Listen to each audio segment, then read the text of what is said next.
పండ్లేని మంగళోడు పిలిపొచ్చు కొరికినట్టు నాకు కూడా ఏం పని లేదు కాబట్టి ఇవన్నీ బిస్కెట్స్ ఒక గైంట్ బిస్కెట్ చేసేద్దాం రండి.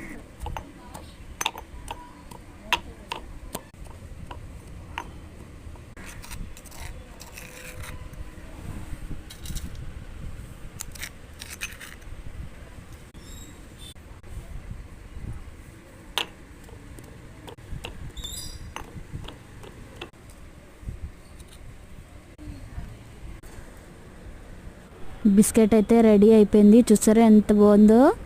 ఇలాంటి మంచి మంచి రెసిపీస్ కోసం నా ఛానల్ సబ్స్క్రైబ్ చేసుకోండి. ఓవెన్ లేదు కాబట్టి ఎండలో పెడదాం, ఉడికిపోద్ది. బై ద వే నేను బిస్కెట్స్ అయితే వేస్ట్ చేయలేదు, ఇవి ఎక్స్పైర్ అయిపోయాయి. నేను ఒక యూట్యూబ్ ఛానల్లో చూసా ఇట్లా అన్నిటినీ కలిపి చేయడం, సో అందుకే ట్రై చేశాను అంతే. నేను ఇక్కడ ఫుడ్ ఏం వేస్ట్ చేయలేదు. ఎండ అయితే మామూలుగా లేదు. మీరైతే సబ్స్క్రైబ్ చేసుకోండి, చల్లగా ఉంటారు.